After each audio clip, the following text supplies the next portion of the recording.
Boa noite. Nós somos do coletivo Oriqui e viemos hoje para falar sobre os filmes Cianda e Curai-vos. Nós somos Maílsa, Rodrigo, Hugo é o diretor de Cianda, desculpa que eu tô nervosa. Rodolfo, Rodolfo e Sandro. O Hugo... Carola, você pode falar só um pouquinho mais alto, por favor? Mais alto? Tá melhor? Tá. O Hugo é o diretor de Cianda, estudante de cinema, técnico em eletrônica, faz parte do coletivo chamado Cianda e faz parte de um projeto com a sua irmã de afroengenharia. A Carolina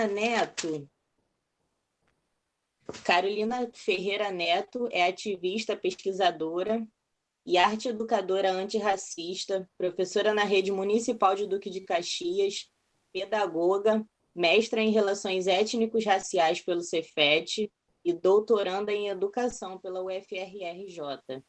Integra o coletivo Madalena Anastácia, o Grupo Cor do Brasil, o coletivo Cianda, de Cinema Negro, e o coletivo ECO de Educadores Negros e Indígenas de Duque de Caxias. O professor Roberto Borges é o professor titular do Departamento de Línguas Estrangeiras, pós-graduado em Relações Étnicos-Raciais do Cefet do Rio de Janeiro, atua na área indisciplinar com foco nas relações raciais, antirracista, no cinema negro e nas práticas identitárias, desculpa.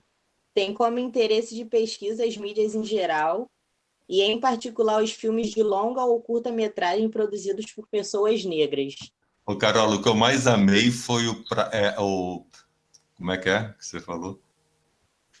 Práticas indisciplinares. Eu amei isso. Veio escrito... Não, atua na área indisciplinar. Interdisciplinar. Interdisciplinar? Eu li errado e escrevi errado, perdão. Mas eu gostei muito disso. É o nervoso. Não tem problema, meu bem. Tô só te zoando que eu não ia perder essa, não. Tá certo. Hugo, você me ouve bem? Ouço bem. Você pode falar um pouquinho pra gente sobre o filme? Sobre os filmes, né? Os filmes. Sim. O Cianda foi o nosso primeiro filme, né? Nós fizemos esse filme para um festival que já não acontece mais há um tempo, que é o Festival 72 Horas, né? Ele acontecia, se eu não me engano, com o edital da Rio Filme. Então, ele não acontece mais. Então, esse festival acontece da seguinte forma: você tem que produzir um filme desde a raiz até a finalização em 3 dias. Né? Então, a gente roteirizou, filmou e finalizou o Cianda em 3 dias. Então, 3 dias de muita luta, mas o filme saiu. Né? E esse filme ele foi pensado em cima de uma conversa que eu tive com uma amiga minha, que é psicóloga, que é a Lumena Aleluia, né? Ela falando comigo por telefone sobre o trabalho que ela desempenhava no Caritas, né, com refugiados e tal. E ela contou para mim enfim, experiências gerais, né? E ela falou que tinha uma paciente dela que era muito interessada, né? Não era paciente, mas uma das pessoas do Caritas lá, né? Uma das refugiadas que era muito interessada em artes e tal. E a gente acabou conhecendo, né, a Mariana, e a história dela casava com o que a gente queria contar. Então, assim, nasceu o nosso primeiro filme, que fala basicamente... O que eu tô falando assim, eu esqueci que as pessoas já viram o filme, então eu tô me contendo para não dar spoiler, então não tem problema, posso falar. É vício isso. Então, assim, o filme é isso, né? Ele fala um pouco sobre esse processo de diáspora forçado também, de certa forma, que a Mariama sofreu, né? Que é a protagonista do filme. e diz respeito também ao processo de diáspora sofrido forçadamente, né, pelos nossos ancestrais. Então, a ideia do filme é passar esse espírito, né, esse anseio de que a gente não está sozinho, né? Quando nós viemos para cá, a gente não viemos sós, não viemos desnudos de proteção, né? Diga-se de passagem. Então, o filme ele fala um pouco sobre isso, né? Sobre a nossa trajetória e que quem veio, né? A espiritualidade que veio com a gente de África está sempre assistindo a gente em todos os momentos, assim. Basicamente, sempre quando a gente mais precisa. Enfim, esse filme ele ganhou 2 prêmios no festival, né? Foi o nosso primeiro. Ele ficou com o prêmio de melhor roteiro. Quem escreveu o roteiro fomos eu, né? A minha irmã Nathalie e Lumena, né? Eu dirigi. E também ficamos com o prêmio de terceiro melhor curta, né? O filme ele foi todo filmado em um dia, né? Ele foi pensado em um dia, foi filmado em um dia e finalizado em um dia. Então, é isso. Ah, bacana. Eu acabei esquecendo de falar do Clementino. E Clementino Júnior é cineasta, doutorado em educação, mestre em educação, educador audiovisual, bacharel em programação visual e fundador do CAN, que é o Cinema Clube, que é o Cineclube Atlântico Negro. Obrigada, Hugo. Se tem mais alguma coisa para falar, alguém quer fazer alguma pergunta no chat? Deixa as perguntas para o final, Maílson. Eu acho que é melhor, né? Deixar para o final, acho que fica mais dinâmico. É melhor, mas não é a Maílson que decide, mas eu acho que é melhor ficar pro final, sim, eu concordo com o Roberto. É isso, aí podia cada um falar um pouco, né, da produção e tal, e depois a gente partia para as perguntas, tá? Tá bom. Carolina, você me ouve bem? Tô ouvindo bem. Fala um pouquinho pra gente. Então, vamos lá, gente. Boa noite para quem foi chegando aí depois. Eu sou a Carol Neto, e eu tô aqui, né, enquanto integrante de inúmeros coletivos, mas falando por Cianda hoje, pelo coletivo Cianda, e aí eu fui rever, né, me preparar para estar aqui falando de Cianda com vocês, e passa o filme do filme na nossa cabeça, né? E aí eu fui rever o filme, fui rever o making off, eu fui rever tanta coisa. E, inclusive, e aí assim, dá para eu falar enquanto produtora e atriz que participou desse processo todo assim na pré, né, durante a gravação e pós, né, que durou 72 horas, né, um pouco menos de 72 horas, mas também enquanto professora e educadora que levou esse produto final para a escola, para dialogar com as crianças, assim. E aí o que eu fiquei, assim, destacando para trazer para vocês aqui para o debate o filme Cianda, né? Ele nasce a partir do argumento e do roteiro de Lumena e Hugo, né? Lumena Aleluia e Hugo Lima, e aí desse filme nasce uma coletividade, porque o coletivo Cianda, de Cinema Experimental do Negro, ele nasce a partir desse filme, né? A gente pega ali o nosso, né? A gente já tem um pessoal trabalhando no Teatro do Oprimido, o pessoal do Grupo Cor do Brasil, do Madalena Anastácia, né? Atores, atrizes, e a gente junta o nosso pessoal, nossa galera, e vamos fazer esse filme, vamos. E aí foi na força e na raça. Eu, enquanto produtora executiva, investi a grande quantia de R$50, tá ligado? A grande quantia de R$50 para a produção deste filme, né? E aí, assim, tivemos também outros produtores executivos, Cachalote também entrou com finanças, né? E, assim, quase todo mundo fez mais de uma coisa, né, nessa produção, assim, sabe? Calma aí, amigo. Oi? O microfone do Sandro está aberto. Sim, abriu.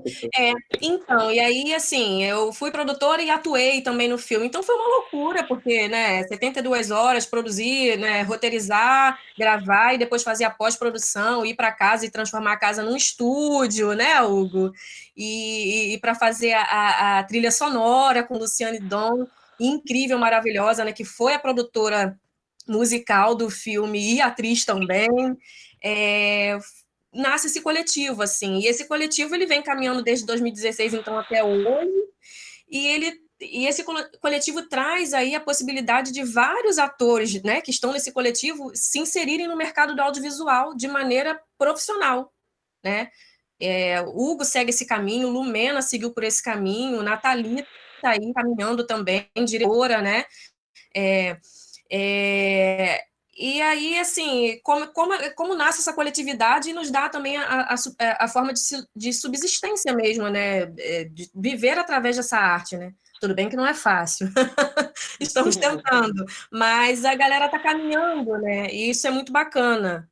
Eu acho que são essas contribuições, assim, né? Agora, na parte enquanto educadora, professora que levou esse filme pronto para a escola, eu tenho uma experiência com a educação infantil. Em 2017, se eu não me engano, eu levei esse filme para uma turminha de educação infantil de 5 anos, e aí eles fazem assim, eu né, fui ali registrando tudo o que acontecia, como eles reagiam ao filme, aí eu anotei aqui, né, o personagem de Alessandro Conceição, o primeiro, né, o primeiro a perceber aquele sofrimento de Mariama, que a gente relaciona a Exu, ele está ali com o paletó está sujo, né, e uma criança tá sujo com uma marca vermelha, né, que me parece batom, né, e aí uma criança pergunta se ele levou um tiro. Primeiro eles associam a primeira imagem desse homem negro sentado ali no chão fumando, associa a um mendigo, e ficam assustados, nossa, um mendigo, e aí eles começam a falar, todo mundo junto, e daqui a pouco um levanta que ele levou um tiro no ombro, né, aquela marca era um tiro, e eles me perguntam, ele levou um tiro, professora? Tia, né, que eles sempre chamam a gente de tia, ele levou um tiro, tia, e eu respondo que não sei. E aí eles começam a dialogar. Então ele brigou com alguém que estava armado e aí deu um tiro nele, né? E, enfim, eu fiquei pensando como que a violência está automaticamente, quase que automaticamente interligada aos corpos pretos, né? No audiovisual. É esse o registro que crianças de 4 e 5 anos têm, né? De corpos pretos na tela. Né? E aí, quando o John aparece, John é um personagem que está ali de terno, e aí ele tem um cabelo de dread, né? Uma criança também grita, outro mendigo! Espantada. E aí uma outra criança responde, não, balançando a cabeça, olha a roupa dele. Né? E aí tem essa coisa dessa associação, né? Não, se está de terno, não pode ser mendigo. Sendo que antes, no personagem do Alessandro, né, do Exu, o primeiro que aparece ali, uma criança também ficou contestando, não, mas se fosse mendigo, estaria com a roupa amarelada, quer dizer, aquele paletó estava tão branquinho, né, para ele ser um mendigo,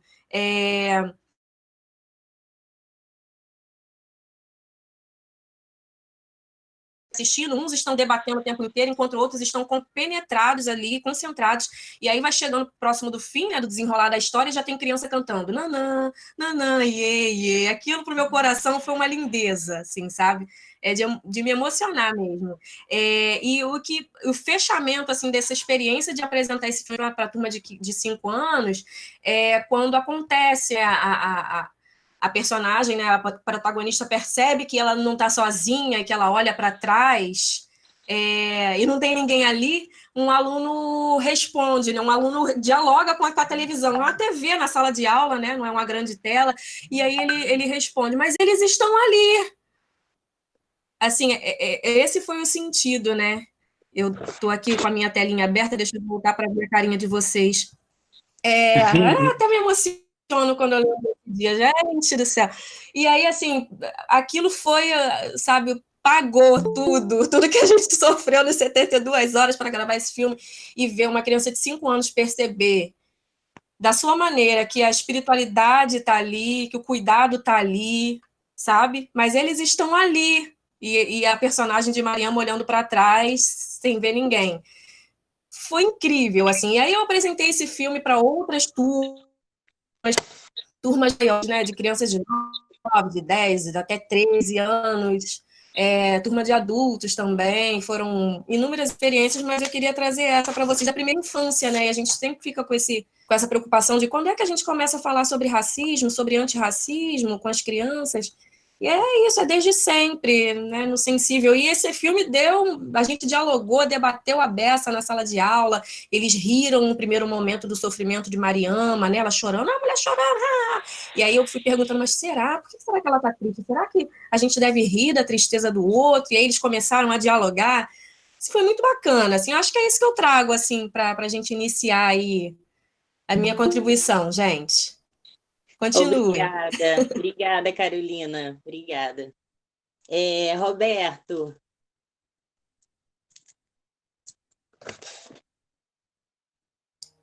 Carol, estou impactado com o seu depoimento. Achei tão lindo essa coisa de levar para as crianças e discutir com elas. Eu ainda não tinha ouvido nenhum relato de ninguém que tivesse trabalhado com um filme, fundamentalmente um filme ligado às questões da religiosidade africana e afro-brasileira com crianças. E depois eu quero te ouvir mais, eu quero ouvir mais a sua experiência. E também depois eu vou deixar logo aqui uma questão que eu queria muito que você falasse como foi fazer aquela Inhan no filme, né? Você está super bem ali, super à vontade. Então, gente, a minha experiência com Cianda é o seguinte, né? Eu não sei se eu conheci primeiro a Carol ou se eu conheci o Hugo, né? Que para mim, Carol e Hugo é um casal que eu acho lindo, que eu acho fofo, que eu acho maravilhoso, mas eu não entendo como é que pode haver um casal de 2 arianos. Mas eu acompanho de perto e acho os dois fofinhos. Você já ouviu alguém falar que a Ariana é fofinho? Eu falo. Eu também nunca ouvi, Beto. Então, e assim, eu não sei qual dos dois que eu conheci primeiro, mas o Hugo foi assistir. Tive contato com o Hugo, me falou da produção dele, falou do Cianda e tal. E Carol, eu via muito Carol falar do Teatro das Oprimidas, lá, do Madalena Anastácia, que é um outro trabalho que ela realiza, que também é fantástico. E o Hugo assistiu a algumas aulas minhas da graduação, de uma disciplina eletiva que eu dou ligada a cinema, e foi maravilhoso. Também assistiu algumas aulas do mestrado. E aí o Hugo me falou de Cianda, né? E quando eu vi Cianda a primeira vez, gente, eu tomei um choque com o filme, que é um filme de 6 minutos, né? E na minha percepção, é um filme tão impactante, é um filme que me tocou tanto, me emocionou tanto, que eu resolvi parar, né? Eu resolvi parar para refletir, para pensar, para discutir. E em 2017, eu não sei quando que o Cianda foi lançado, foi 2017 ou foi 2016? 2016. 2016. Em 2017, eu fui a um congresso da ASUAD. Não sei se vocês conhecem, a ASUAD é a Associação Mundial de Afrodiáspora, né? E é uma BPN do mundo, né? É uma BPN que reúne pesquisadores negros do mundo inteiro. E foi na Espanha, né? Foi em Sevilha. E eu levei Cianda, né? Eu levei Cianda e passei Cianda antes da minha fala. Um auditório maravilhoso lá na universidade, um som ótimo, uma tela magnífica e gente do mundo inteiro na plateia, né? Gente de países diferentes, da Europa, da América do Norte, do continente africano, e eu tomei um choque quando a luz acendeu, as pessoas estavam chorando, né? E assim, e pessoas que não eram brasileiras, entendeu? E aí, quando eu vi aquilo, eu falei, gente, esse filme, ele tem uma potência de diálogo, né? Que eu acho que tem uma dimensão aí que é bastante interessante frisar, que é o seguinte, ele não atinge a qualquer um, né? Inclusive, já ouvi o Hugo falando disso de uma maneira brilhante, que ele não quer mesmo atingir a todo mundo, e eu acho isso fantástico, né? Esse filme, ele tem um direcionamento de linguagem, ele tem um direcionamento narrativo, né? Que para você compreendê-lo, você tem que dominar códigos que nem todas as pessoas dominam, né? E eu fiquei refletindo muito a respeito disso, e no ano passado eu escrevi um artigo, junto com Samuel, né, a respeito de Cianda, e um outro filme que o Hugo tem, que é O Senhor de Toda a Cruz. E nos 2 filmes ele fala de Exu, né, e eu quis falar dessa personagem, entidade que faz parte dos 2 filmes, né? E eu quis falar fundamentalmente em função das questões ligadas à demonização de Exu e a demonização dos orixás.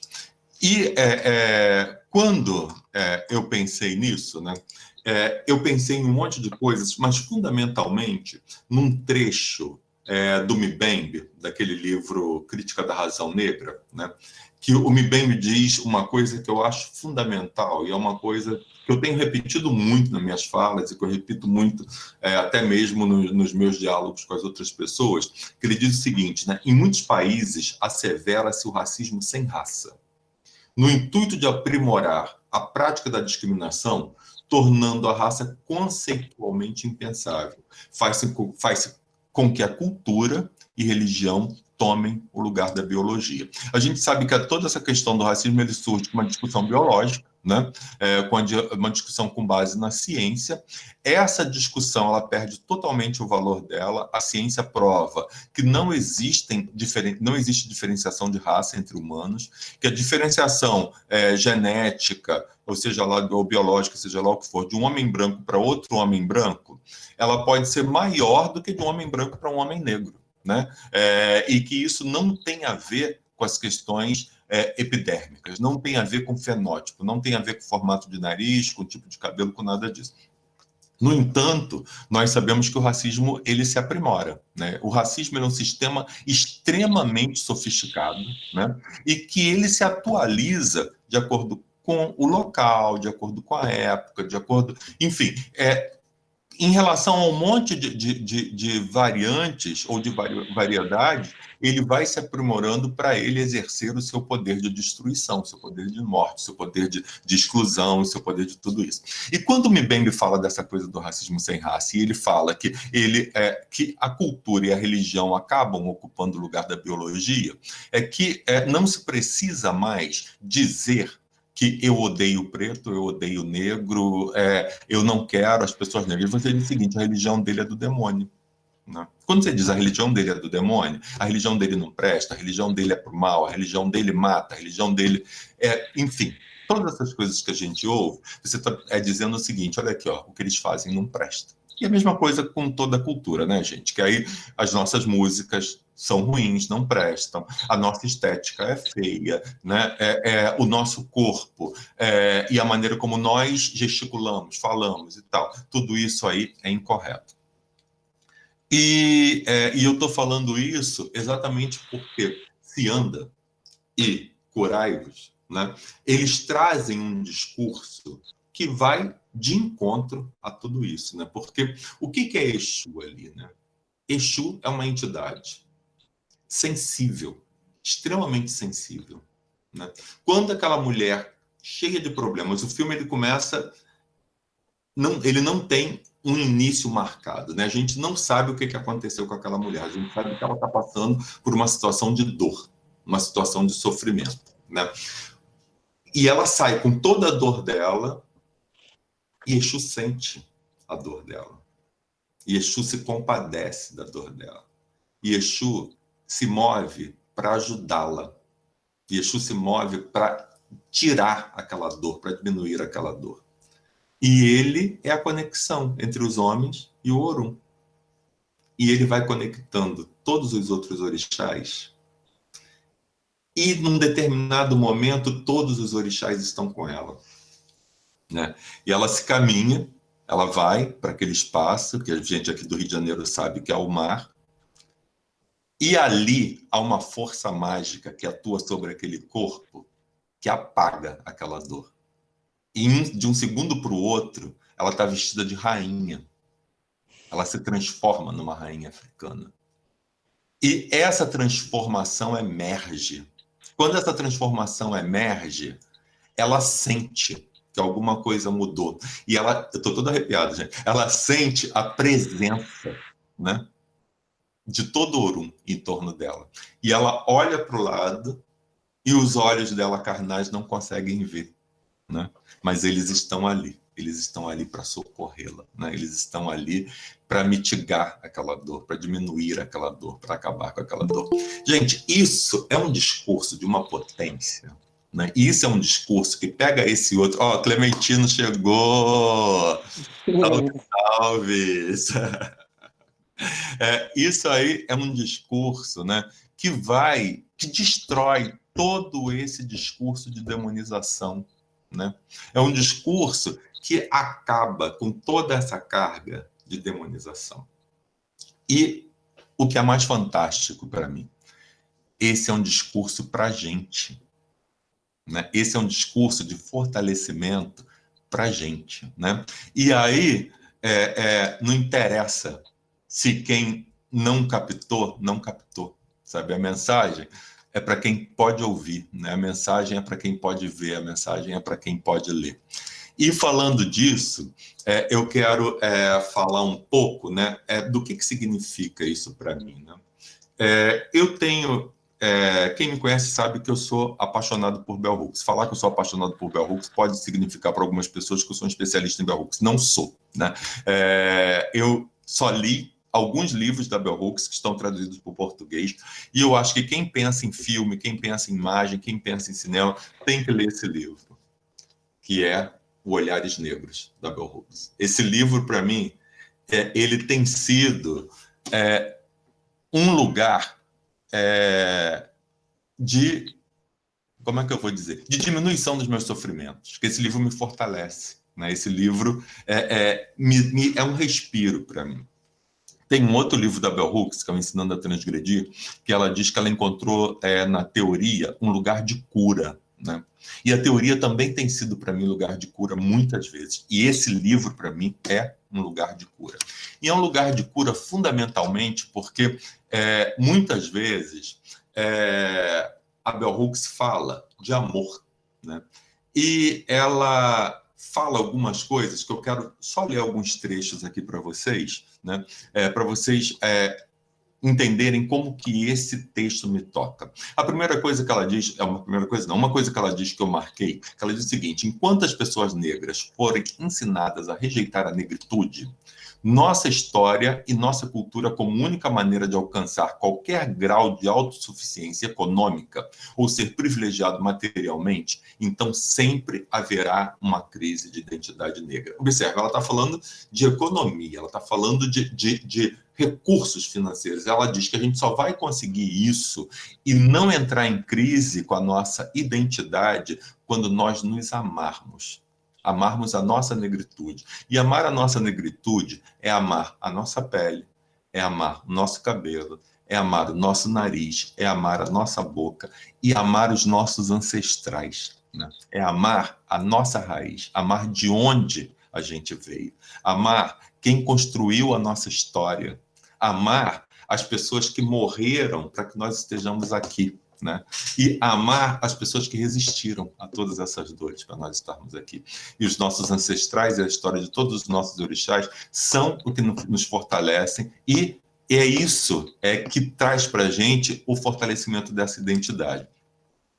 E ela diz também, né, uma outra coisa, que ela diz o seguinte: não podemos nos dar valor do jeito certo, sem antes quebrar as paredes de autonegação que ocultam a profundidade do auto-ódio dos negros, a angústia interior, sem a reconciliação. E isso aí é fundamental. E eu acho que os dois filmes, tanto um filme quanto o outro, eles nos ensinam, né, a essa questão da reverência, mas da reverência amorosa, não a reverência de medo. Não uma reverência de medo, de castigo, de pecado, de danação eterna, de inferno, né? Porque para a nossa cultura isso nem existe, né? É uma construção amorosa a nós mesmos e a nossa história. E, gente, eu vou parar, não vou ficar falando a vida toda, não. Pode ficar à vontade, Beto. Oi? Pode ficar à vontade. Não fala isso, sabe? Vou falar só mais duas coisas que ela diz, que eu acho fantásticas, que ela fala o seguinte: em uma sociedade composta em sua maioria por pessoas não brancas, que conheceram o desprezo e a dominação do mundo euro-americano, seria fascinante cogitar o auto-amor como um chamado religioso. Isso não é ela quem diz, não, ela cita. Observem, gente, o que é essa questão o amor o alto amor ser cogitado como um chamado, como uma religião, que é um culto a si mesmo, é um culto a nós, a nossa história, a nossa ancestralidade, a nossa religiosidade, ao nosso corpo, né? Imagina o quanto seria revolucionário, e ela diz isso, que para as pessoas negras o alto amor é revolucionário, né? O quanto seria revolucionário se nós tomássemos como uma posição política, como uma postura política, não só o alto amor, mas ensinar os nossos irmãos e as nossas irmãs a se auto-amarem. Imagina a revolução que nós faríamos, né? E ela termina esse capítulo dizendo o seguinte: amar a negritude como resistência política transforma nossas formas de ver e ser. E, portanto, cria as condições necessárias para que nos movamos contra as forças de dominação e morte que tomam as vidas negras. Essa questão, gente, eu tenho dito sempre, quem me ouve já deve estar cansado de ouvir isso. Eu acho que nós precisamos tomar o alto amor como uma política. E o amor aos outros negros e o amor às outras negras. E esse amor, ele tem uma dimensão que tem que envolver a nossa prática, tem que envolver a nossa política, tem que envolver o nosso corpo, tem que envolver o nosso saber. Por exemplo, quando Carol leva o filme para as crianças e discute com as crianças, isso, além de ser auto-amor, isso aí é uma construção de amor. Isso aqui que nós estamos fazendo, nós estamos aqui numa sexta-feira à noite, nos encontrando para discutir, para nos ver, por intermédio de um coletivo que nasce dentro de um terreiro na Baixada Fluminense, né? Isso aí é fortalecimento de alto amor. E, para mim, tanto o filme do Clementino quanto o filme do Hugo nos trazem essa dimensão, né? Essa dimensão, que é uma dimensão de cura, que é uma dimensão de cognição, que é uma dimensão de afeto, que é uma dimensão de beleza, que é uma dimensão de estética. E, para mim, todos esses filmes que têm sido produzidos e protagonizados por pessoas negras, que nós temos chamado de cinema negro, eles têm esse cerne, essa raiz, né? E é isso. Chega, né? Senão não para. Beto, você disse que ia trazer uma questão para Carolina? Não, então, eu queria que ela falasse do que foi fazer aquela Inhansã lá no filme, né? Eu queria ouvi-la a respeito disso. Mas vamos deixar o Clementino falar um pouco? Ele está aí? Está aqui. Não aparece para mim. Oi, gente. Não está aparecendo? Está no celular? Acho que se ele falar, aparece para você. Olha aí, estão me ouvindo? Clementino, oi! Estamos. Tá aparecendo. Tá aparecendo agora. Olá, gente, boa noite. Estou numa correria, eu disse, vou dar uma passada lá rapidinho e estou no meio das dobras do pão e assistindo uma aula. Estou meio vesgo aqui, né? Mas eu tenho que estar, hoje em dia, com o negócio de live. Hoje em dia dá para você ser funcionário público pendurando bolsa em 2 repartições ao mesmo tempo com as lives, né? Para com isso, hein, Clementino? Pelo amor de Deus. Acho que os maltratos que estão fazendo aos funcionários públicos. Ô, Clementino, você falando dobrando pão, você está fazendo pão, é isso ou é uma metáfora de alguma coisa que eu não compreendi? Não, estou fazendo focaccia. Vocês notaram, eu estou esfregando toda hora a mão, porque eu vou lá, faço dobra, esfrego, volto, o descanso da massa, tem que voltar lá, estou ainda na segunda dobra. Então, quando acabar essa pandemia, você já sabe que você tem uma dívida, né? Com certeza. Só me convidar para lá para o Cefet, que depois tem o Rega Bot, que eu levo um pãozinho para a gente compartilhar. Aí eu vou fazer um falso pão, o pão incrementado, como eu digo. Não, aquilo lá é para as defesas, quem vai defender é que leva. A gente tem que fazer uma para a gente tomar cerveja em outro lugar. Com certeza. Então, para falar, primeiro, assim, eu achei interessante quando eu vi a conjugação das sessões, né? Que enquanto se anda, reconstrói aquela ponte, né, atlântica, que talvez esteja perdida, talvez precise ser reencontrada, iluminada, o Coraivos é meio que se for pensar, essa matriz iorubá manifestada, né, como ritual de cura, É quase como se fosse um porto que fica centralizado em cada terreiro, em cada espaço. Não sei se o pessoal viu no making off da Mostra 120, que eu falo sobre o filme, que eu ia fazer um filme sobre o Omolu. Eu pensei assim, estamos no período de pandemia, a questão da saúde, o Omolu é o orixá ideal para fazer alguma coisa. Eu nem sabia direito o que eu ia fazer, falei com o Vitor Lobisomem, pedi para ele escolher um ponto e fazer algo muito à capela. Aí o Vitor, como sente falta de um batuque, ele disse, Clementino, olha, estou mandando para você aí, você pediu a capela, eu mandei a capela, mas tem aqui separado, fiz no andamento um toque, tem também 3 linhas de agogô, ele mandou todo um mosaico de coisas que eu poderia usar como quisesse, né?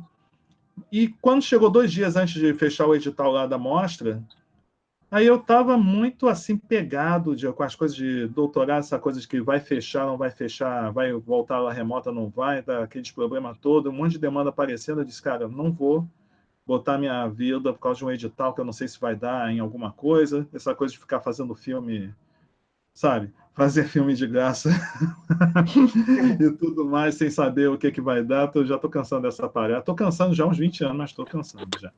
Aí, quando chegou na hora, aconteceu a história do João Pedro, lá em São Gonçalo. Aquela coisa que de madrugada começa a correr a notícia de que balearam um menino e a polícia subiu com o corpo de helicóptero, que todo mundo começou a espalhar, eu também, pela internet, onde é que está o garoto e tudo. Fui dormir, quando acordo, estou tomando café aqui com Valéria, de repente, o pessoal põe lá no grupo que eu participo, dizendo que encontraram um corpo no IML e que a polícia abateu. Eu disse, cara, eu normalmente no café eu ligo o RJTV, né, o Bom Dia Rio, só para saber o olhar da notícia, né, sobre esses casos. Eu disse, cara, eu não vou ver nada. Eu lembrei do filme, eu disse, amor, não me chama para nada. Peguei a câmera, perguntei onde é que estava uma manta escura. Eu fui começando a criar o filme na hora. Me tranquei no quarto às 10 da manhã e só saí, sair para almoçar e lanchar, eu só saí 10 da noite com todo o material captado e em 1 hora eu montei o filme. Assim, foi um processo de cura. Eu fui inventando todas as cenas na hora. Se eu botar a foto aqui para vocês, vocês vão chorar de rir, porque vocês não vão acreditar que eu fiz o filme com essa minha Xing Ling aqui, da Xiaomi, a marca de celular, mas é uma câmerazinha poderosa, com sensor Sony. Luz do sol na parte do dia e uma luz de abajur na parte da noite. Quando chegou umas 8 horas, Valéria disse, mas você não vai fazer as flores? Eu disse, eu queria te pedir as flores, mas fica difícil, né? Ela disse, deixa que eu faço. Ela fez o dobro, logicamente, para ela comer o resto da pipoca, porque eu não como pipoca. E aí, eu consegui fazer toda a sequência das flores já de noite. E ainda tem essas coisas de Kizila, né? E aí, putz, o filme surgiu. Foi um filme que surgiu, na hora de encaixar a trilha, eu quis fazer umas arriscadas e, de repente, eu disse, gente, o que vai acontecer se eu pegar esses 4 trechos, simplesmente botar começando juntas na timeline, vamos ver o que é que dá. Só regulei o som, estava feita a trilha sonora. Botei a voz, botei o atabaque, botei o agogô, com todas as pausas da hora que ele botou para gravar e começou a tocar, parece que tudo foi feito para acontecer daquela maneira. Ele não programou, ele gravou de WhatsApp. Isso aí não foi uma coisa que ele botou trilhas de Pro Tools, não. Ele gravou de WhatsApp de madrugada, que é onde não passa carro do ovo, onde não passa nada, e mandou para mim. E é isso, é um filme que parece aqueles filmes assim que tem que acontecer daquela maneira. Eu contei para vocês daquela vez a coisa da espiritualidade, né, da história lá do meu filme com o Márcio Januário, do João da Gomeia. Chega uma hora que você entende que é para fazer um filme poético, porque quando você vai para o documental, o material desaparece. E não é por defeito o material desaparece. Ou você entende o recado de que, ó, a Refém e o Rodrigo Dutra foram fazer o mesmo material meses depois, no mesmo local, e deu tudo certo, ficou um filme maravilhoso. Esse material documental era para eles fazerem. O nosso, a gente entendeu que era para fazer algo lúdico. Quando fizemos para o lúdico, o filme deu certo, o outro filme está dando mais certo ainda, porque o caminho é esse. A gente tem que saber em que momentos o código de você entender o seu diálogo da sua arte com os orixás funciona. É assim que eu tenho feito. Ontem eu estava numa live, só para completar, eu estava numa live lá com o pessoal do Instituto Federal do Pará, falando sobre decolonialidade e tudo, eu falei sobre exatamente isso, né, de você entender a mensagem, e a professora Helena Rocha tinha feito uma pergunta, né, falando, mas você tem como tema central a religiosidade, porque seus filmes falam da religiosidade? Eu disse, não, é uma coisa assim que, por exemplo, aí comecei a falar, por exemplo, né, e eu tinha esquecido ainda do Tião, tinha esquecido de vários outros, que no final das contas, quando eu vou ver, pelo menos nos últimos 6 anos, quase todos os filmes, de alguma maneira, são guiados ou nos seus momentos mais fortes. O jogo eu não estava pensando nesse aspecto da religiosidade, mas o jogo também. É que como eu também estou muito na lógica de que as tradições de matriz africana são tradições e que religião é uma lógica eurocêntrica, né? Que aí, pelo sincretismo, até entrecorta algumas dessas tradições aqui, mas no final das contas, se tomarmos como religião, boa parte do que eu produzo acaba, de algum momento, minha relação com o nosso ser dentro do que eu faço. Agora eu tenho que afirmar que tem, porque eu não tenho como negar. Eu afirmo porque eu não tenho como negar. Quando eu vou ver, tem. E não foi intencional. Vou fazer um filme. Jurema foi um filme intencional. A Fé foi um filme intencional. Mas Tião tinha essa situação. É um filme que o roteiro não é meu. Por acaso, o jogo também, o roteiro não é meu. Mas a gente soube como trabalhar essas questões no diálogo. E vai acontecendo. Até o filme, o roteiro já me procura, né? Só isso. Clementino, obrigada por você ficar aí. Fico aqui, mas agora eu vou fazer uma dobra e volto correndo para ouvir o resto. Ah, tá bom. Vou aguardar você voltar. Carolina, fala um pouquinho pra gente sobre a sua personagem que o Roberto perguntou. Sim, então. É difícil falar. Porque, assim, como eu estava fazendo 2 funções, né, no dia, produtora e atriz, eu tinha que ligar e desligar a chavinha toda hora, né, da produtora e da atriz. E construir essa personagem que está baseada em Ansan foi difícil para mim, porque, né, estamos aí numa sociedade estruturalmente racista. Eu cresci numa família evangélica, então eu não tenho vivência de terreiro, eu não tenho vivência com as religiões de matriz africana, e aí as informações que eu tinha em 2016, acho que eram poucas ainda, ou truncadas, ou estereotipadas, né? Então eu fui ali fluindo, e depois, com algumas informações que alguns companheiros que estavam ali em coletivo, né, que depois nasce Cianda, vinham me trazendo sobre essa orixá, né, e aí depois eu vim saber, nossa, gravamos no entardecer, né, a minha cena foi gravada próximo do entardecer, e é a senhora do entardecer, e a força também, né, de trabalhar, assim, 72 horas sem dormir, e tá ali na rua, gravar na rua não é fácil, né? Numa estrutura mínima que a gente tinha, física, de material, então tinha que correr para a bateria da câmera não acabar. Então, assim, ter a nossa cena interpelada por passantes e ter que repetir, né? Porque as pessoas não respeitam corpos pretos na rua, né? Então entram na frente da câmera ou falam alguma coisa ou apontam o dedo na sua cara, te atrapalham de propósito, e ver o nosso trabalho no risco de ir por água abaixo foi muito tenso. Em alguns momentos, né, eu analiso assim, né, não sei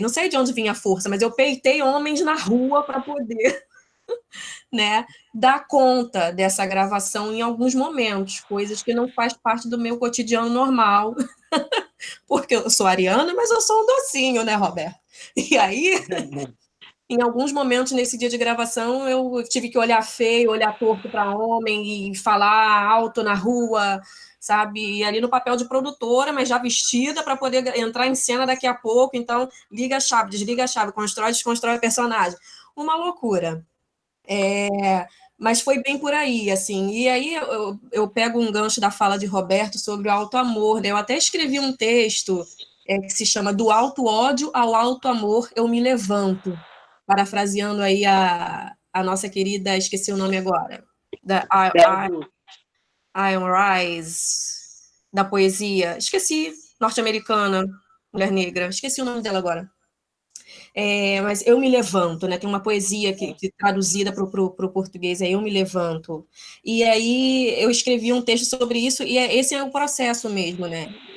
Quando eu estou gravando Cianda, eu estou gravando Cianda com meu cabelo crespo, natural, que eu odiava, que eu sempre odiei a vida inteira. E esse momento é muito bonito, porque a gente está ali em coletivo, entre pretos e pretas, se amando, contando uma história que é nossa, e eu amando o meu cabelo, né? Esse é um movimento muito bonito, porque esse filme vai parar na Espanha, né? Através de Roberto, e eu fico pensando nessa minha imagem de uma menina, né, criança que detestava o seu cabelo, e o seu cabelo agora está aí, está no mundo através de um filme, né? Então, se anda, e a coletividade preta me conduziu do alto ódio ao alto amor, estar em movimentos negros, né? O coletivo Se Anda, o Cor do Brasil, Madalena Anastácia, então nem se fala. Acho que é por aí. E esse texto que eu escrevi, gente, ele saiu, ele está no livro, é organizado pela Sandra Coleman, que foi lançado semana passada. Mulheres Negras Brasileiras, Presença e Poder, da exposição ao livro, que a Sandra organizou uma exposição em 2017 só com mulheres negras, e aí mulheres negras brasileiras, porque ela vive nos Estados Unidos, né, e ela organizou lá, na Universidade, acho que de Nova York, se eu não me engano. E aí agora, gente, 39 mulheres resolveram escrever nas suas narrativas autobiográficas e tá nesse livro. Isso também é esse movimento, né, de auto-amor. Então, é isso que essa Yansan me trouxe, e eu ainda não me encontrei com ela, já joguei aí, né, eu não sei quem me rege, quem rege a minha cabeça, já joguei, já percebi que Yansan está aí na frente, caminhando, leite segurando minha mão, mas falta agora fazer o restante do trabalho aí, do meu reencontro com a minha ancestralidade, com a minha espiritualidade.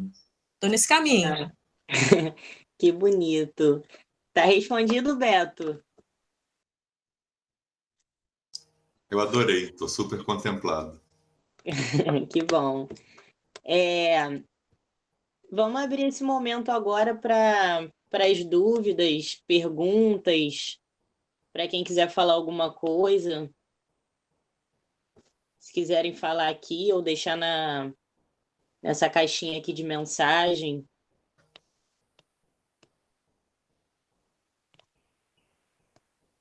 Pessoal do coletivo, vocês estão me ouvindo bem? Que está voltando minha fala.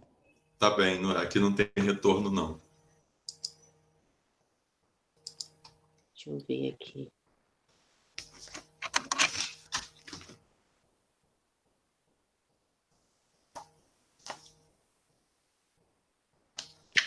Eu queria perguntar, eu acho que eu quero perguntar, mas eu não vou escrever, não, vou perguntar assim.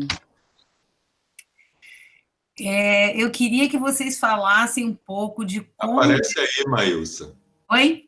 Aparece aí, abre essa câmera. Tá. Eu A achei Maílson está falando? assim, eu sou a louca dos botõezinhos do microfone da câmera, nunca sei o que... Enfim, eu queria que vocês falassem um pouco, alguma coisa até já foi falada, mas queria que falassem especificamente essa coisa de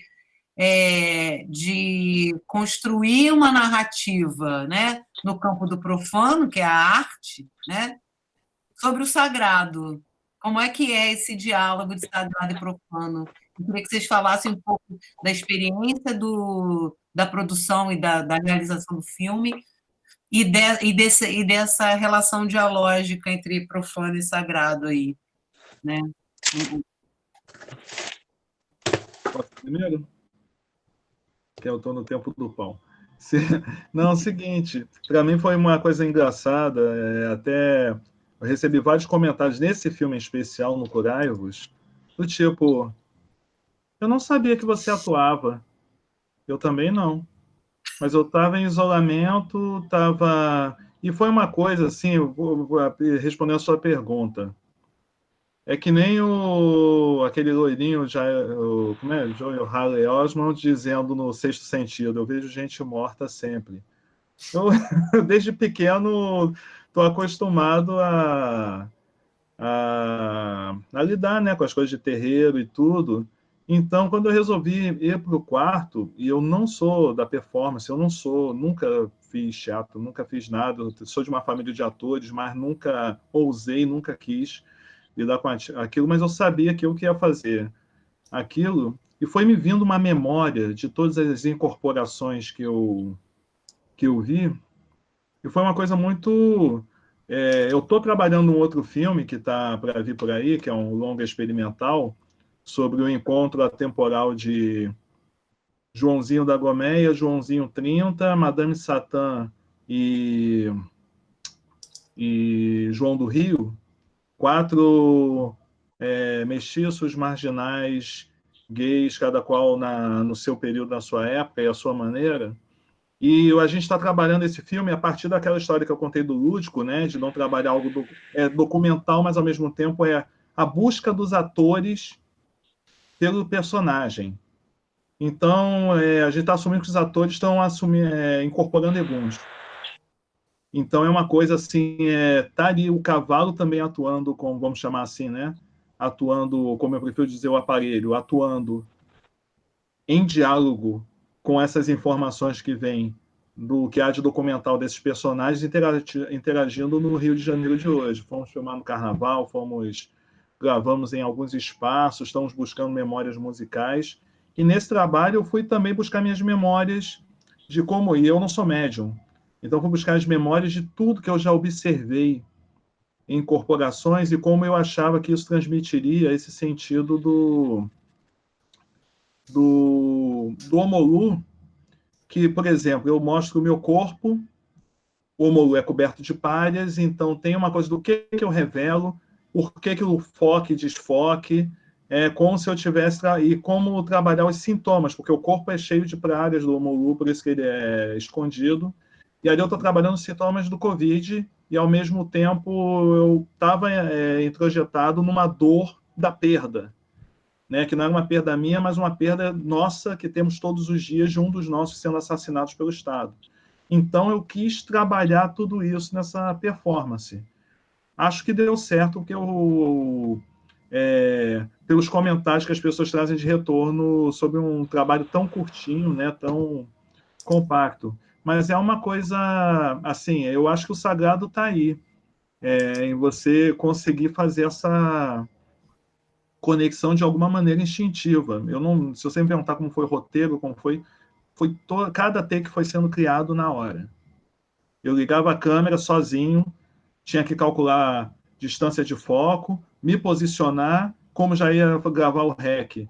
Gravava 4, 5 vezes a mesma coisa, depois ia conferir se deu certo, e passava para outro plano e resolvia tudo na edição. Cadê o Hugo? Deixa eu te falar uma coisa. O Roberto que me passou esse filme, aí Roberto me passou, olha esse filme, o que você acha? Aí eu vi, aí a primeira, ele vai confirmar isso. A primeira coisa que eu disse, essa câmera é maravilhosa. A câmera é fantástica. Não foi, Roberto?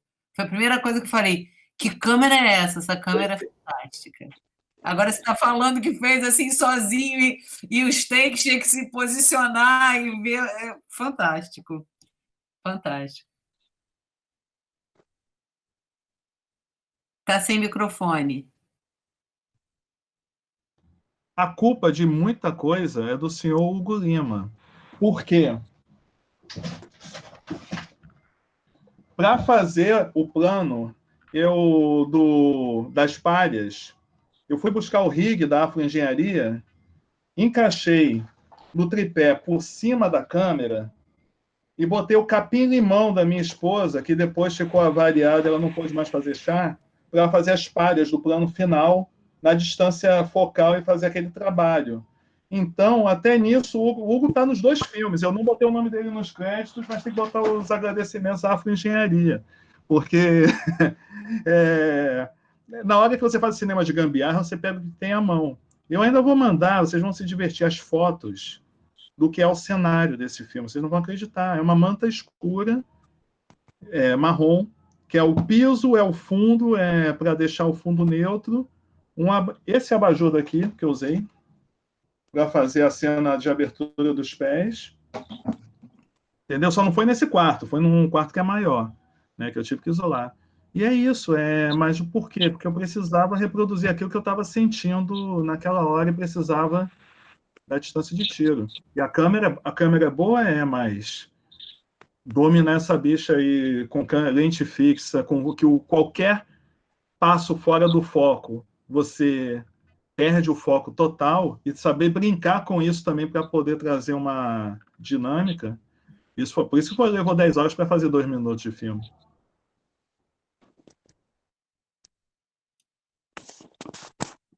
Gente, ficou tudo preto aqui para mim. Agora o Hugo Legal. responde a pergunta que eu fiz. Sim. Uma das coisas que a gente sempre discute no coletivo é sobre como dialogar com a negritude, né? Um tempo, as referências que a gente teve de diálogo com a negritude foram as novelas da Globo, obviamente, principalmente aqui no Brasil, e eles dialogam com a negritude, né, com a pele preta, a partir da violência, a partir da brutalidade, como se aquilo resumisse a gente como pessoa, como se a nossa história se resumisse àquilo. Então, assim, tudo que a gente faz, a gente, como o professor Roberto bem colocou, com a nossa negritude, com a nossa pele, a nossa forma de entender o mundo, assim, através dela, através do amor, né? Porque, na minha concepção, o amor é a força mais poderosa que existe. Porque por amor você morre, mas por amor você também vai à luta, por amor você vai à guerra e por amor você mata também. Então, assim... Então, o nosso grande diálogo foi esse, assim, né? A construção da história, a construção da narrativa da história se deram a partir, assim, através do amor, né? Através de um passado que foi sempre negado, demonizado, e através de uma cultura nossa que se interliga diretamente com essa questão do amor, né? Assim, a gente tem, por exemplo, os orixás que são constantemente associados a demônios, como o professor Roberto falou também, né? Esse conceito de demônio não existe nas culturas africanas. Enfim, essas entidades são muito mais, as entidades iorubais são muito mais complexas, bem só. Enfim. Então é isso, assim, né? Tudo que a gente faz parte disso, né? Todas as nossas produções, tanto as que eu produzi, as que eu dirigi, escrevi, quanto que as outras pessoas também. A gente sempre tenta dialogar com a gente, com a nossa história, com a nossa pele, com o nosso corpo, com a nossa realidade a partir do amor. Não sei se eu respondi a pergunta. Para mim, respondeu lindamente. Eu me sinto super contemplada. Para mim também, adorei a resposta dos dois. Clementino, muito obrigada, Hugo. Maravilhoso. A Nilma quer fazer uma pergunta. Abre a câmera aí para a gente te ver, Nilma. Eu caí. Ei, gente. Bom, primeiro eu queria parabenizar vocês, né? Achei super bacana assim, a live. Estou aprendendo bastante. Eu estou como orientanda, que está trabalhando com cinema negro. Na realidade, ela está trabalhando com mulheres negras cineastas. E eu aprendo muito com o Beto para orientar a Letícia. Mas o que eu queria saber assim, um pouco de vocês é como que nesse tempo agora que a gente está vivendo, que é um tempo de super pandemia, cultura do ódio e tal, como que a gente poderia fazer, aproveitando até mesmo a leva das lives, né? Como que a gente poderia fazer para circular essa produção para mais pessoas? E como que vocês pensam nessa articulação entre a negritude, ensinamento e sabedoria dos orixás e essa cultura de ódio que a gente está vivendo nesse momento, sabe? Como que vocês... Primeiro, são duas perguntas. Uma, como que a gente pode fazer essa produção circular nesse momento para que outras pessoas sejam afetadas pelo amor, pelo que vocês falam dos filmes, eu não vi ainda. E a outra é como é que vocês veem essa relação entre a negritude, né, e o que vocês trazem, que é essa mensagem de amor e sabedoria dos orixás, e esse mundo que a gente está vivendo hoje, dessa cultura de ódio e dessa morte que cerca as pessoas com a coisa da pandemia. Aí queria ouvir vocês sobre isso. Oi? Estão me ouvindo? Sim, Ilma. Acho que não decidem quem fala Então, primeiro. vou eu. Fala, Eu depois acho que Clementino fala. a Nilma fala, fica todo mundo estalado, assim, né? De tão maravilhoso que ela é. Não, primeiro, assim, eu estou tentando transparecer naturalidade, né? Eu não imaginei que ia encontrar com a Nilma aqui, então tem que... Né? Não, A Nilma é bem à uma pessoa, vontade em é uma casa. pessoa normal, como qualquer uma, assim, né? Então, transparecer normalidade, mas tudo bem, vamos responder aqui. Uma honra, né? Mas eu acho que esse trabalho, de alguma maneira, está sendo feito. Nossas produções depende muito das nossas opções em como vamos compartilhá-las, se vamos disponibilizá-las na web ou não, porque ainda temos aquela ambição de... São produções independentes, mas também são produções de mercado, que a gente tem que entender que nosso talento artístico também é possível para o mercado. Então, tem aquelas regrinhas que a gente fica entre o artista e aquele que tem uma missão enquanto ativista de que o filme negro também tem que chegar a qualquer tela, e se você coloca na internet, ele pulveriza e perde sua função. Aí, quando eu vejo que alguém compartilhou aqui e ali o filme Jurema, por exemplo, meu filme de 2014, que é um dos meus filmes mais bonitos, realmente, mas o filme foi pirateado por 2 ou 3 sites de pessoal do Candomblé. E quando eu fui no YouTube para dar uma chamada, o filme, em uma semana, isso porque todo dia eu stalkeio o meu nome, antes de dormir, eu jogo meu nome entre aspas, eu não sou de Djamila, mas eu faço isso, eu jogo meu nome entre aspas para ver o que estão falando de mim. E aí eu vou descobrindo onde minhas coisas estão circulando e eu não sabia. Outro dia, um texto meu totalmente anti-bolsominion foi compartilhado pelo Roger do Ultraje a Rigor no site do Ultraje, porque mencionava num trecho lá, né, do meu blog, eu fiquei todo literalmente ultrajado, né? Mas aí o que acontece? Descobri que o Jurema estava sendo compartilhado num site de candomblé. Aí eu fui dar uma chamada neles, puseram um crédito, puseram meu nome, tudo bonitinho, não puseram o link do original.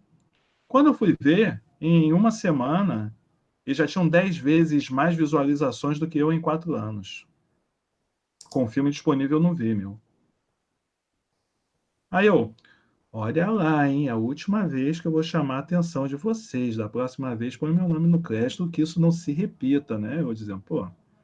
Porque o que aconteceu? As pessoas falando, uma trilha gigantesca de comentários falando bem do filme, com o pessoal do axé que eu não conseguia atingir.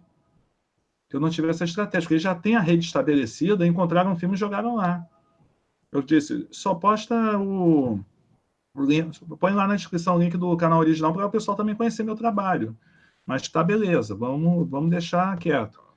E piratearam no Facebook e tudo mais, mas o filme está com uma visualização absurda. O Anamnese teve também uma visibilidade, então os filmes nossos, cada qual por canais independentes, alcançam. Sobre educação do cinema negro, as coisas estão acontecendo, pelas iniciativas por exemplo, o curso do Afro Carioca começou agora, e está tendo com uma boa galera, mesmo com as aulas, as masterclass estão disponíveis para todo mundo, então todo mundo, de vez em quando, também vou lá, assisto um pouco. Quem está inscrito está assistindo às aulas, está sendo hiper elogiado.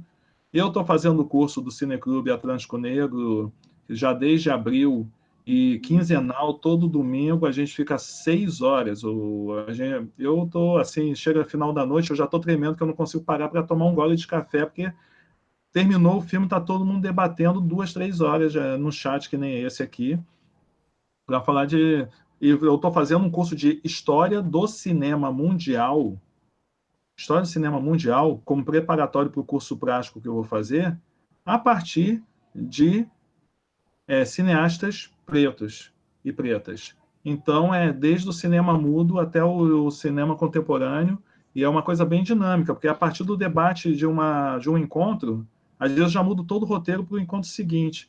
Então, essas ações vêm acontecendo. Talvez o que a gente ainda não consiga, mesmo numa rede tão ampla que se formou, de pessoal preto nos coletivos, nas academias, no ativismo de uma forma geral, às vezes essas informações não circulam. Para a gente estar aqui nesse chat, estamos perdendo 6 ou 7 papos, pelo menos pessoas próximas, muito legais, que poderíamos também estar nesse chat ou nesses debates assistindo, porque está todo mundo pendurado, buscando essas formas de divulgar essas produções, de pensar estratégias, mas a gente vai conseguindo. Em algum momento, esses afetos vão conseguindo criar, elencar bem quais são essas redes e qual o caminho para a nossa produção escoar e ir provocando mais e mais afetos. Hugo. Os nossos filmes, assim, a grande parte deles a gente já disponibilizou, né, nas redes, no YouTube, né? Alguns estão participando de alguns festivais que, por conta da pandemia, vão ser online também. Como o Clemente falou, a gente tem essa questão de, às vezes, não disponibilizar de cara os filmes, né? Porque isso é uma questão muito profunda, né? Porque o trabalho do artista muitas das vezes não é reconhecido como um trabalho, né?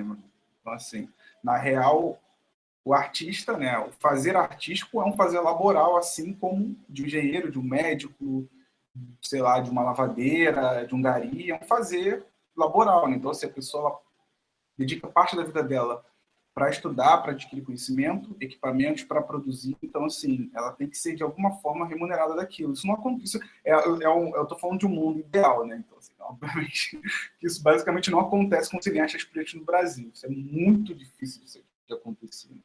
Então, a gente, grande parte da nossa, então, assim, a gente participa das mostras, dos festivais.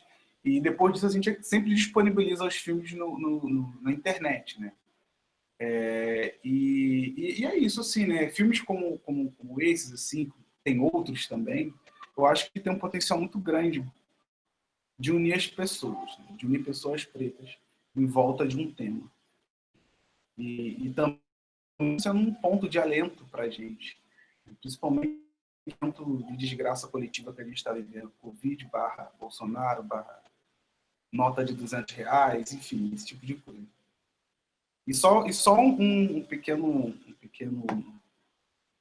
lembrete aqui, está com a gente o nosso amigo aqui, o Cachalote Mate, que é o nosso diretor de arte, nosso cenógrafo, faz tudo aqui no nosso coletivo também relacionado à direção de arte, à cenografia e também é ator.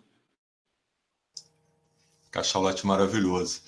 Mas tem também uma coisa que eu queria falar, se vocês me corrijam se eu estiver errado, né? Boa noite, Cachalote. Boa noite. Desde o início da pandemia, várias produtoras abriram seus filmes, né? Como Rosa Filmes abriu os seus filmes. Nós tivemos oportunidade. Agora tem lá o SP Cine também, que está com um número enorme de filmes pretos liberados, né? Que a gente está podendo ver alguns que nós não vimos antes. Nós temos lá um grupo que o Hugo faz parte dele, que a gente assiste a filmes e discute às segundas-feiras, e nós tivemos a oportunidade de assistir a um número de filmes africanos também que foram liberados e que nós não conhecíamos. E aí tem uma rede aí funcionando durante esse período de isolamento que entendeu que era uma boa oportunidade de abrir os filmes, mesmo por um período determinado, e isso alcançou muita gente que não alcançaria de outra forma. Assim, só um pequeno socorro aqui na questão da SPCine, acho importante falar também. Existe uma associação, que é a APAN, a Associação dos Profissionais de Audiovisual Negro, né, que tem se mobilizado e tem, enfim, corrido atrás de iniciativas públicas e privadas para poder fazer circular o filme de pessoas pretas, principalmente nesse processo aqui de pandemia que a gente está vivendo, né? Então, assim, nosso coletivo foi contemplado dentro desse processo de seleção, né? Um dos nossos filmes, que é o Xerê, ele está disponível de graça na SPCine Play. A Play é Netflix da SPCine, né? E a SPCine é o que a Rio Filmes deveria ser, mas não está conseguindo ser por várias questões. Então, a PAN está aí de frente nesse processo, não só a buscar financiamento público e privado, mas também está dentro das políticas institucionais, também brigando por espaço para a gente dentro desses espaços de, enfim, Câmara de Deputados, Câmara de Vereadores, Senado. A gente está em diálogo com todas essas pessoas, todos esses poderes, né? E dentro do que é para a gente o grande gargalo, né? Que para além de acessar os recursos advindos do poder público, poder privado, é a gente poder dar uma vida útil maior para os nossos filmes através da distribuição, né? Porque a gente acessa o recurso, capta o dinheiro, paga todo mundo, participa dos festivais e acabou. A gente não tem retorno depois do filme e tal. Então, eles estão nesse diálogo aí, distribuindo alguns filmes, e aí achei importante falar sobre isso. Gente, estou muito impactado aqui com a fala de todos vocês. E aí eu queria trazer uma coisa que não está dialogando diretamente com o que a gente está falando agora, mas que eu fiquei assim, desde que vocês começaram a falar e desde que eu vi os filmes, na verdade, tanto o Cianda quanto o Curaves, que é o seguinte, quando eu passei pelo meu processo de iniciação no Candomblé, eu me iniciei no Candomblé muito rapidamente, né? Eu não tive um tempo anterior de abião, de aprendizado e tal, foi um processo muito rápido. E eu tinha um olhar para algumas divindades, para algumas formas, né, e coisas do Candomblé, muito colonizado, muito cristianizado, até porque o que eu sabia de Candomblé vinha pelas leituras que eu tinha feito, e leituras às vezes de homens brancos, enfim. E teve uma coisa que eu aprendi que foi muito bonita, assim. Quando eu passei por muito problema, muito processo de racismo religioso durante o preceito e tal, por andar de branco, andar com as paramentas, as coisas todas. E teve um dia que eu aprendi uma coisa muito bonita, assim, porque eu fiquei durante muito tempo muito raivoso, assim, muito, sabe, estressado e querendo responder às pessoas que me tratavam mal na rua, que fundamentalmente os evangélicos, né? E teve um dia que eu estava no ponto de ônibus e apareceu uma borboleta linda, assim, parada no balcão da barraquinha. E o rapaz, que era o dono da barraca, foi querer matar a borboleta lá, batendo. E a borboleta saiu, assim, levemente voando, assim, de uma maneira, assim, como se nada tivesse acontecendo, né? Como se ela estivesse tentando matar ela. E aquilo foi para mim uma mensagem tão fundamental, assim, e ressignificou o que é Yansan para mim, o que é Oiá para mim. E eu acho que o Cianda faz muito isso, assim, isso é muito bonito até. Porque essas narrativas brancas, até quando vão falar do Candomblé, quando vão falar das nossas narrativas, elas tendem a estereotipar, né, como a Carol falou aí, da experiência dela de fazer Yansan no filme. E às vezes as primeiras leituras que a gente vai fazer são essas leituras que, inclusive, acabam sendo hegemônicas, né? A partir de quando falam de nós e tal. E eu tinha uma leitura de Yansan como exclusivamente a mulher sensual, hipersexualizada, mãe de vários filhos, e que namorou vários homens. E a partir daquele dia eu entendi que Yansan era fundamentalmente a energia de transformação, da leveza, sabe? Do cuidado. E Cianda faz isso comigo. A mesma coisa que Curaivos faz com Omolu, que é meu pai, né? Sou filho de Omolu. E a gente tende a ouvir na rua pelas pessoas, né, as pessoas que têm um pouco de proximidade com essas narrativas, de que Omolu é o orixá da doença. Aquele da doença, né? Aquele da pipoca, da praga, da chaga. E Curaivos ressignifica, quer dizer, é muito importante quando a gente fala de nós, né? Quando temos pessoas pretas trazendo as nossas narrativas. E eu fico muito tocado com Cianda e com Curaivos, principalmente por isso, porque assim é uma outra forma de nos olhar, né? É uma outra forma de trazer para nós o que de fato nós somos, né? Isso é muito bonito. Quero agradecer vocês por isso, né? Todos e todas vocês. E Carol, eu vejo a energia de transformação de Oiá na tua vida, assim, sabe? Você tem essa energia da transformação que é muito bonita, assim. E axé por isso, é parreio, né? Muito obrigado, gente, por Axé, tudo. Achei eu lindo agradeço. demais. Lindo, Fiquei lindo, lindo. aqui Estou toda muito arrepiada. tocada aqui, muito pensativo. Muito bonito. Que lindo.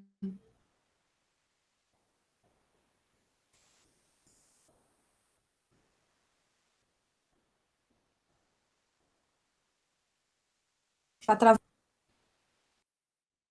Carola, tá travando, a gente não te ouve. Tá sem microfone.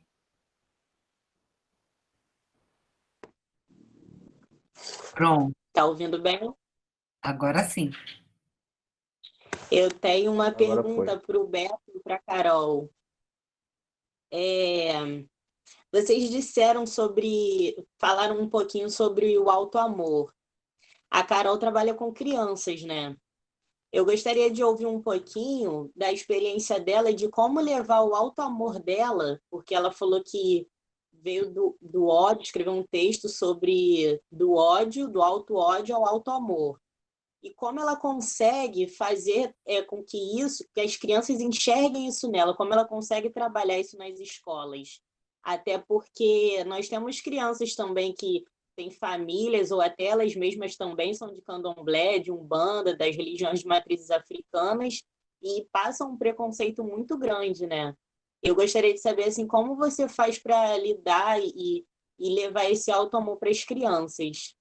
E o Beto é a mesma pergunta, só que no adulto, que eu acho que é o maior parte dele, né, que ele trabalha. Não sei se ele trabalha com criança. Porque o adulto ele já tem aquela coisa, né, enraizada, cheio de certezas e disso, daquilo, já está com um auto-ódio muito grande. Então, é a mesma pergunta, só que vocês trabalham com pessoas diferentes, né, diferentes idades. Eu queria saber como vocês trabalham esse auto-amor assim nesse tempo, né, que o ódio está tão tomado no mundo.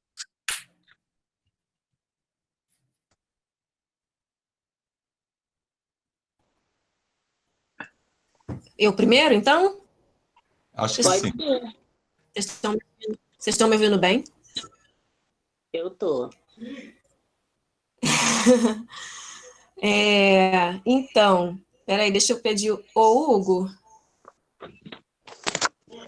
abaixa o seu som, ou então coloca. Tá, tá retornando. Nós estamos na mesma casa, né, gente? E aí o som dele vem até aqui. Tá. Então, eu trabalho numa escola há 13 anos, na mesma escola há 13 anos, né? Então, assim, aqui em Caxias, eu sou nascida e criada em Caxias, e eu sou professora da Rede Municipal de Caxias e trabalho num bairro próximo ao meu, então a comunidade me conhece, né? A comunidade escolar me conhece, a comunidade em si me conhece há muito tempo. Então, essa comunidade escolar acompanhou o meu processo de transformação do auto-ódio ao auto-amor, né?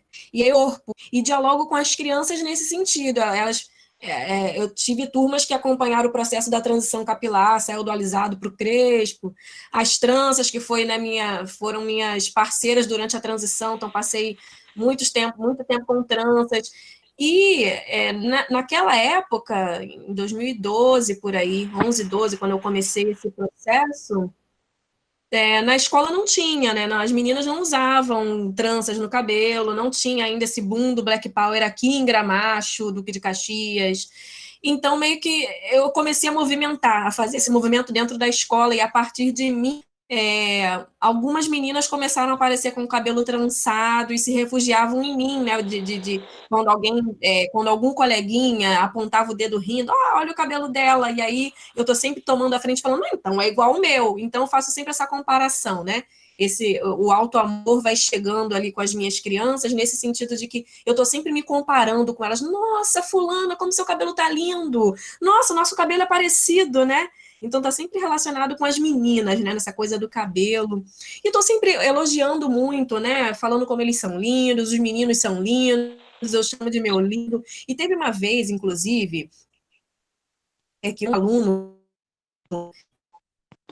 esse é um dos pontos meu projeto de lá no Cefet, né, que foi uma oficina de um laboratório de teatro na escola, foi por conta desse questionamento, dessa minha inquietação. Uma vez eu com um menino, né, um menino negro, um aluno negro, isso foi em 2014 ou 15, não sei, eu chamei ele de meu lindo, ou meu gato, ou, enfim, meu gatão, alguma coisa nesse sentido, e ele achou que eu estivesse tirando sarro da cara dele. Ele, eu? Gatão? Eu, professor, assim, né? E já era um pré-adolescente, já devia ter os seus 12, 13 anos.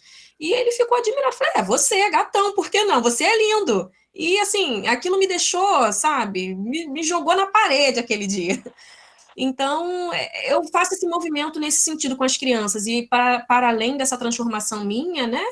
Que trago no meu corpo, eu venho trazendo os coletivos do qual eu faço parte, do qual me encontrei, do qual pegaram na minha mão e me fizeram encontrar esse caminho do auto-amor. Eu trago eles para a escola também. Eu trago os filmes de Cianda, eu trago as gravações do coletivo Madalena Anastácia ou do Cor do Brasil, quando a gente tem pequenos trechos da peça de teatro, levo para as salas de aula, apresento, inclusive professores comigo, né? Professoras que já estão trançando cabelo, que já estão em transição com cabelo.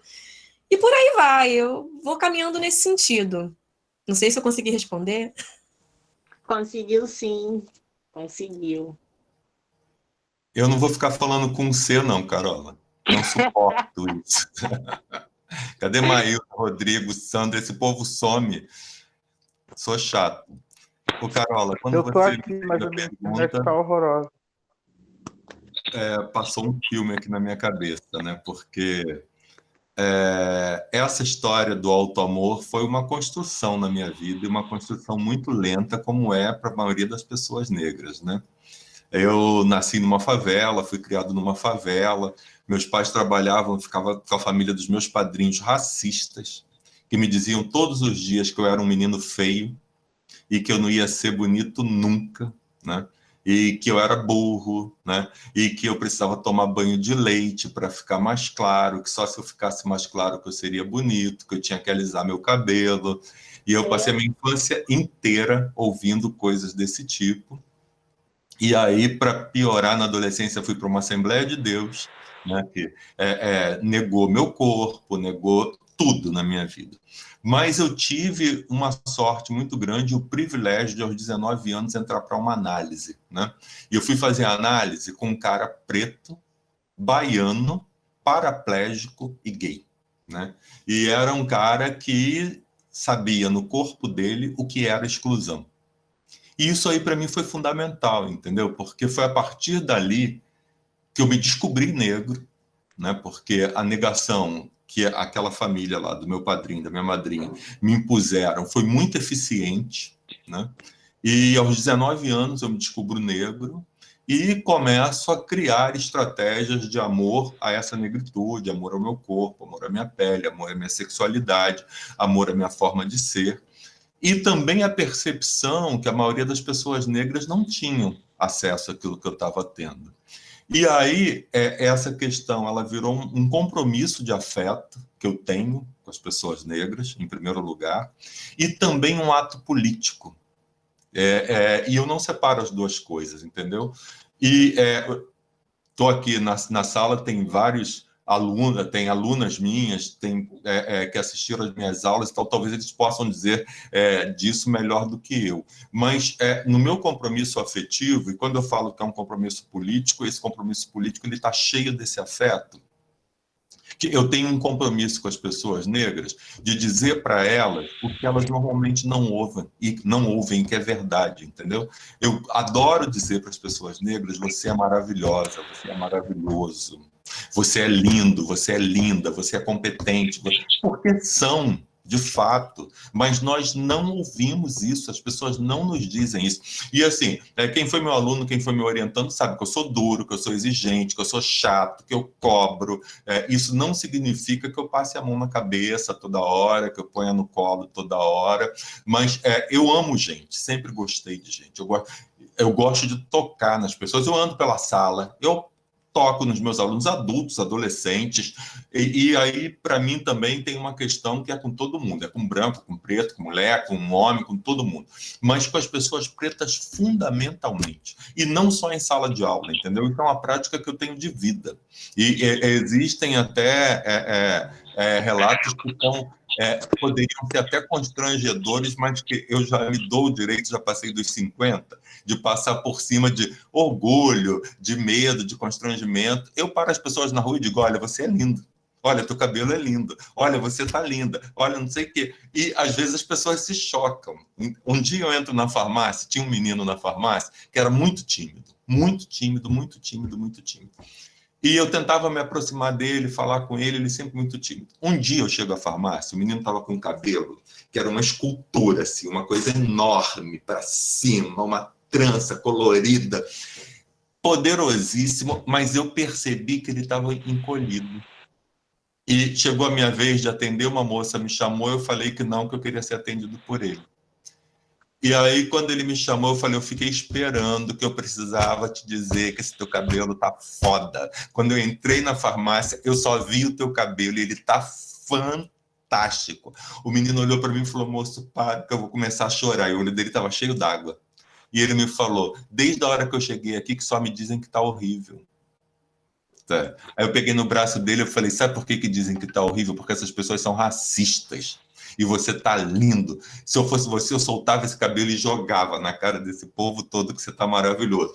E foi maravilhoso isso, sabe? Um dia eu estava na Riachuelo, estava cortando o caminho pela Riachuelo, estou subindo a escada e eu vejo um menino negro lá no canto, com um cabelo também que era uma escultura, né? E aí, quando chegou lá em cima, eu falei, não, eu vou lá falar com esse garoto, eu vou descer. E aí desci, o menino não me conhecia. Aí eu falei, olha, você não me leve a mal, eu não estou te cantando, não é um assédio, não é nada disso, mas eu preciso te dizer que o seu cabelo tá lindo. Eu estava subindo a escada quando eu vi, ele botou a mão no peito e falou, moço, o senhor me deu um presente, entendeu? Eu acho que, assim, são coisas, são gestos, às vezes, insignificantes, às vezes são gestos que podem parecer pequenos, mas não são, porque não nos dizem isso. Sabe? As pessoas, é mais comum nós sermos olhados com agressividade do que com admiração, né? Do que com respeito, né? E na sala de aula eu faço questão disso, né? E eu tenho algumas práticas, hoje não, porque lá no mestrado a gente tem, de cada 100 alunos, 102 são pretos, né? Mas na graduação, quando eu dava aula no ensino médio, eu tenho um compromisso, quando eu entro na sala, eu tenho que decorar primeiro o nome dos pretos e das pretas. Porque ninguém decora, entendeu? Eu tenho que decorar o nome daqueles que ficam lá no canto e que não falam. Mas dos pretos bagunceiros eu não faço esforço não, porque isso a gente vai lembrar, porque eles obrigam a gente a lembrar. Eu faço questão de decorar dos quietinhos, dos que ficam mudos, dos que ficam lá apagados. E outra coisa, gente, eu acho que tem um monte de maneira da gente falar desse auto-amor, entendeu? Eu acho que, assim, vocês podem achar supérfluo e coisa de leonino, e talvez até seja, mas eu gosto de dar aula bonita, eu gosto de dar aula bem arrumada, eu gosto de dar aula cheiroso, eu gosto de dar aula, sabe? Eu gosto de ir para a aula com o melhor que eu tenho, porque o meu aluno preto, ele precisa ver que tem um professor preto que se cuida. E aí, obviamente, esse se cuidar é uma coisa muito esquisita, né? Porque tem um monte de significados, mas que vai se arrumar, e vai se arrumar para ele, vai se arrumar para ela, entendeu? E aí, quer dizer, são coisas que você pode olhar, que bobagem, isso é supérfluo. Que coisa idiota falar para as pessoas isso. Não interessa o que as pessoas acham, entendeu? Para mim, isso tem dado certo, isso tem funcionado, e o retorno que eu tenho... E assim, outra coisa, gente, eu preparo minha aula. Eu tenho 30 anos de magistério. Eu não vou para a sala de aula sem preparar minha aula. Eu não vou para a sala de aula sem ler, sem estudar, sem levar coisas novas. Odeio ficar dando a mesma aula, entendeu? Eu quero coisas diferentes. E isso tudo, eu acho que tem a ver com essa questão do amor, do auto-amor. Chega, gente, que eu falo pra caramba, eu não paro. Beto, Carol, eu queria falar uma coisa rapidinho. Posso usar o meu privilégio de membro desse coletivo para falar um negócio rapidinho, muito rápido. Pode. Queria falar isso, essa coisa do auto-amor, como tem a ver, como o cinema e o cinema negro, aí pegando o que o Rodrigo falou antes, de como é importante narrar-se, né? O Fanon vai dizer, eu vivo repetindo isso, falar é existir absolutamente para o outro. Então, como é importante essa mulher negra, esse homem negro falar através da linguagem do cinema, falar de si, né? Narrar-se.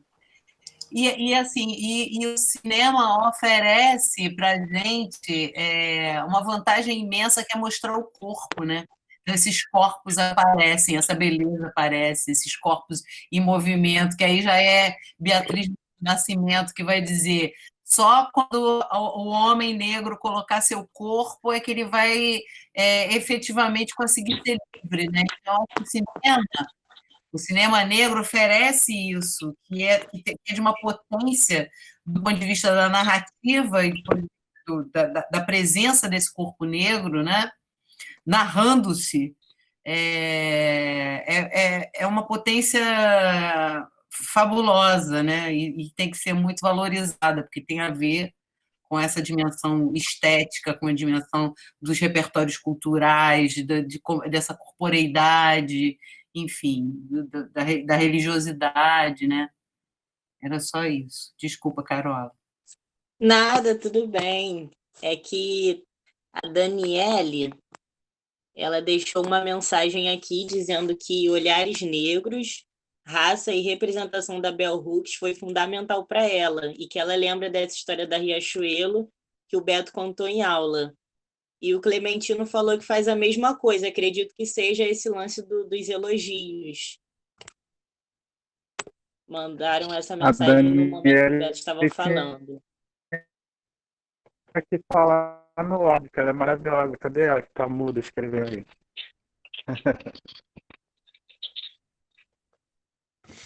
Daniele? Dani, mostra aí a cara. Cadê você?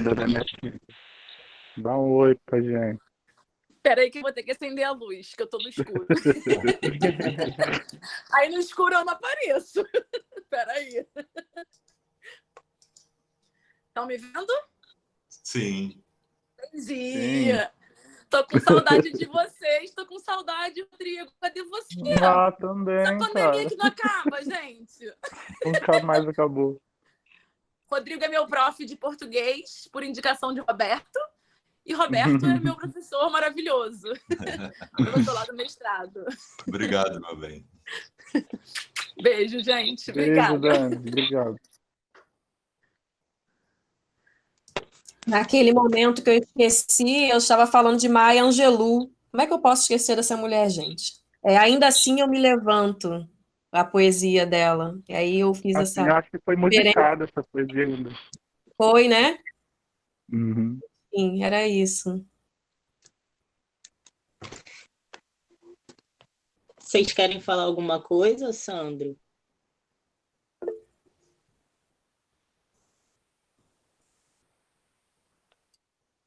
Carol, o Sandro tá com uma questão técnica lá, ele já mandou aqui no Zap, no privado. Aí eu acho que ele não vai conseguir falar agora. Tá. Mas você ia falar alguma coisa, né? Não, estou dizendo que tem um comentário no chat da Irani dizendo que essa noite está maravilhosa. Eu também acho, Irani. Também estou achando a noite maravilhosa. Vocês querem falar mais alguma coisa? Acho que a gente podia abrir para ver se tem mais perguntas, né? Porque já estão as 2 horas aqui, a gente já pode começar. 1h30. Tá aberto, se alguém quiser perguntar. Ou mandar escrito, se não quiser aparecer. Fernanda Santos está mandando um beijo para o muso Roberto. Olha, eu só queria Roberto falar para cheio de vocês fã, que né? foi uma noite muito bacana, assim, de muito aprendizado. E eu que estou vindo assim, de um mundo de lives, não desmerecendo as lives que tem tanta gente, de tantas pessoas, mas eu acho que esses espaços menores talvez sejam os espaços que a gente mais aprende, né? E mais compartilha também. E o Beto estava falando aí, e a Carol falando sobre a questão do auto-amor, né? A Carol falando dessa questão do auto-ódio, do auto-amor. E já tem um tempo que eu tenho falado um pouco sobre isso de uma outra maneira, né? Sim, sobre a questão do afeto que emancipa. E eu tenho sempre falado sobre a dimensão do afeto emancipatório, porque fica parecendo que nesse mundo que a gente vive, que é tão cruel, ou parece cada vez mais cruel, que quando você demonstra afeto ou fala de amor, você está sempre sendo muito romântico, muito piegas, muito pisciano demais, sabe? Então, eu tenho chamado a atenção de que... demais é ótimo. Né, Maísa? E se a mulher pisciana ia dar o show, então... Então, quando jura, então água com água, hein? Água doce. Então, eu tenho sempre chamado a atenção de que o afeto ele pode emancipar. E fico pensando se o cinema negro e essa produção que vocês fazem, que é tão dura perto do cinema do consumo, do cinema capitalista, né? Fico pensando que a pérola que tem aí é uma pérola que pouca gente descobre, mas que se o nosso povo descobrir já está muito, muito bom, né? No sentido de emancipação do nosso povo. Essa dimensão que as pessoas podem ver e ser tocadas pelo afeto, né? E quando a gente é tocado pelo afeto, a gente se auto-emancipa. E quando a gente se auto-emancipa, é um passo para a emancipação de outros e de outras, né? Então, acho que esse é um processo muito, muito bonito. A outra questão que eu acho que é um desafio, que o Clementino colocou também, é que tem também uma intencionalidade de fazer uma arte circular, né? Uma arte negra circular. E circular também em outros espaços que podem ser os espaços hegemônicos ou não, mas espaços que precisam conhecer essa arte produzida por negros e negras no campo do cinema, conhecê-la também, fazê-la conhecida é uma forma de quebrar esse círculo hegemônico. Então, o grande desafio é como manter isso, que é tão bonito, dessa dimensão do afeto, do que circula, da sabedoria, da inspiração dos orixás, que é para nos fortalecer e encontrar a estratégia certa que os orixás também podem nos orientar a encontrar, que é quebrar com hegemonias e fronteiras de espaços que são puro mercado e com pouco auto-amor, né? É muito mais vaidade do que auto-amor. Então, acho que esse é um desafio, porque fazer essa arte circular é também importante. Sobrevivência dos artistas é também importante. Mas como fazer isso dando o devido equilíbrio para a gente não perder isso, que é o que me parece que move esse cinema, que é essa dimensão do afeto, que é a dimensão da ancestralidade, do reconhecimento do que é o racismo na vida da gente, e de como essa arte é uma arte transformadora, porque as pessoas que têm acesso a ela se transformam, ou se autotransformam, né? Então, acho que hoje eu saí pensando em tantas coisas, assim, depois de ouvir vocês, e estou muito feliz aqui, cuidando da minha mãezinha e ouvindo vocês aqui. Obrigada, muito obrigada mesmo, viu? Um grande beijo. A Nilma fala para sempre com a gente, é maravilhosa, ainda vontade de ficar ouvindo a Nilma para sempre. Esse afeto emancipatório me lembra o que Iemanjá fez com a Molu, né? Que é isso. Foi esse afeto das palhas, de trazer ali a autoestima, a questão, que é o que Nilma traz também lá em Sem Perder a Raiz, né? Lindo. É isso. Lembramos os orixás aqui. Tem um monte de gente aqui no chat dizendo que é pisciana e de Oxum também. A sala está cheia d'água. Ei.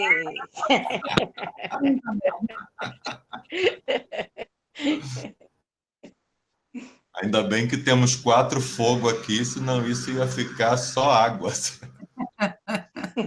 Quem são os outros 2? É a Carol e o Hugo, que são arianos. Eu só apagando meu fogo.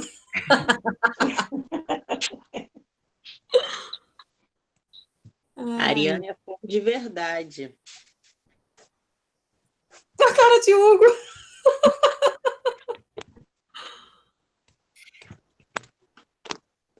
Gente, acho que se vocês quiserem falar mais alguma coisa. Não, só agradecer aí essa oportunidade dessa troca. Avisar que esse trabalho, ele a princípio está planejado para ser o primeiro de uma série de 5 micrometragens que eu farei. Eu não estou chamando de micrometragem, estou considerando eles videoartes mesmo e estou considerando transformá-los em uma exposição, se no futuro for possível, presencial ou virtual, dos meus 4 orixás de cabeça e da minha filha Yansan, né, que eu sou Ogã. Ogã leigo, mas sou Ogã. Então, bom, vai ser o próximo que eu vou fazer agora é do Xangô. Vou fazer os homens primeiro, porque as ideias já estão mais cristalizadas e tem mais uma relação do corpo ser entregue logo de primeira, né? Vou fazer o próximo do Xangô, que é o meu de frente, do Oxóssi, que é o herança de família lá do fundinho, o Omolu já foi, e vou fazer da Oxum e vou fazer da Inhansã. Então vai ser uma instalação com esses 5. O Vitor Lobisomem, que é o homem da trilha, ele já reclamou: como é que você não vai fazer do Ogum? Porque ele é de Ogum e São Jorge, né? Raiz. Ele já está querendo manipular o trabalho e disse: não, vamos parar nos 5, senão se eu fizer de Ogum, eu vou ter que fazer de todos. Meu papo não é com Ogum. E é isso, convidar vocês também a depois visitarem esse curso, que o curso ainda está no ar, quer dizer, cada aula que eu dou do curso de cinema, são aulas pré-gravadas, elas ficam na playlist, no site. Eu vou botar o link aqui para vocês. Opa! E eu... Só o chat que eu não gravo, que é onde eu posso... É onde a aula realmente acontece, onde as pessoas trazem suas sensibilizações, onde eu posso xingar Bolsonaro e tudo mais, que aí não preciso ter problemas depois. E é isso, gente. Vamos construindo nossas pontes e nos religando com a Mãe África, com a Pachamama e com tudo isso que nos é negado. Muito obrigado aí pelo compartilhar esse espaço. Também quero agradecer, pessoal, a oportunidade de conversar com vocês aqui mais uma vez.